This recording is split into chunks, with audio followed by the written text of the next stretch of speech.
I recently ordered the Maven Rs4 5-30X56, and I'm going to give you a look at my initial thoughts on the scope and why I chose it, its features, and what's included in the box. My favorite aspect of Maven Optics is the high contrast glass they use in their optics range. For those unfamiliar with Maven, they're based out of Wyoming in the US. They really are underrated in the optics world, but they're becoming more popular around the world for sporting shooting and hunting.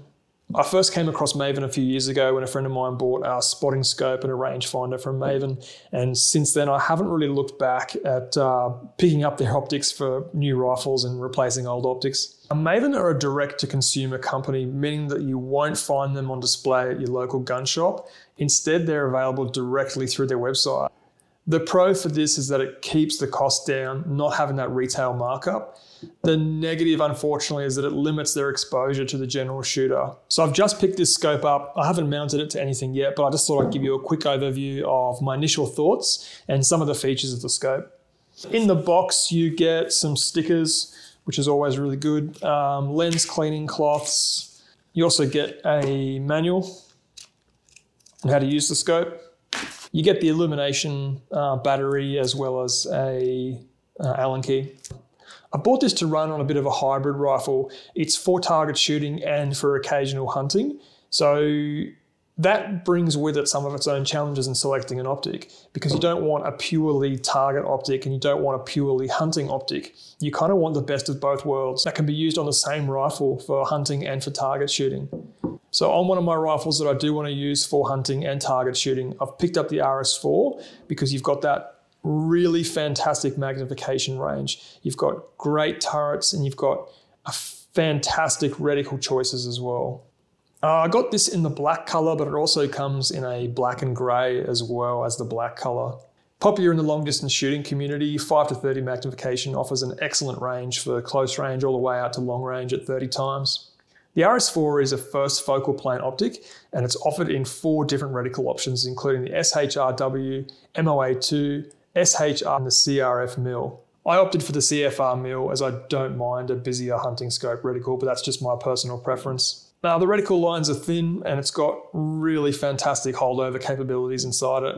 There's 4 levels of red and green illumination on the left-hand side. Both the windage and elevation turret are exposed, and it has really fantastic knurling. And that lets you easily grip and rotate that scope turret.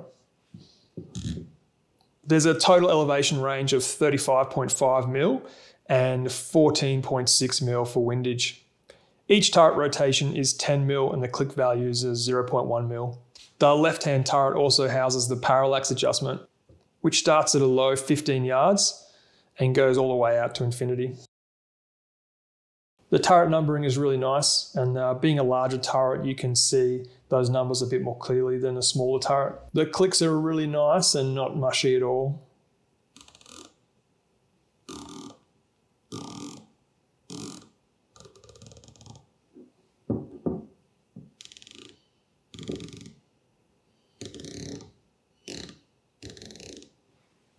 The turret noise is pretty low, which is excellent for a hunting situation.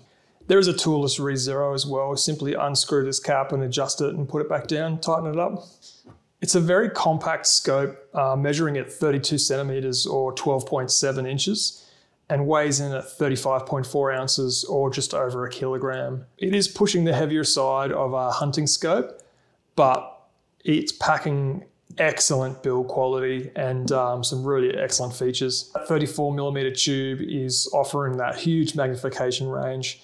The 56mm objective lens lets in that extra light that you want, and the glass in this is just spectacular.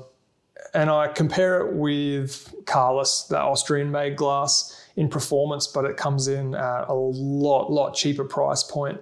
So that quality of glass that you get in this scope is its standout feature for the price point. And I think that's because there's no retail markup, because it's direct to the consumer. The scope also comes with a lifetime warranty as well, which is another great feature to consider.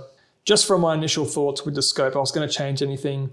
The parallax is a little bit stiff to change, and I'd like to see some lens caps included. But the pros are, it is incredibly solid scope. It's a sleek package overall. It looks fantastic. It's great value for money. It comes in at about 3,300 Australian dollars or 1,800 US, and you're really getting exceptional glass. It's a great crossover optic. It's got the dynamic shooting features that meet what you want in a hunting scope as well. I'll be doing another detailed review of this scope once I spend a bit more time with it and taking it hunting and taking it to the range a few times. So keep an eye out for that. If you do have any questions about the scope, let me know in the comments below. And if you enjoyed the video, subscribe and give it a thumbs up.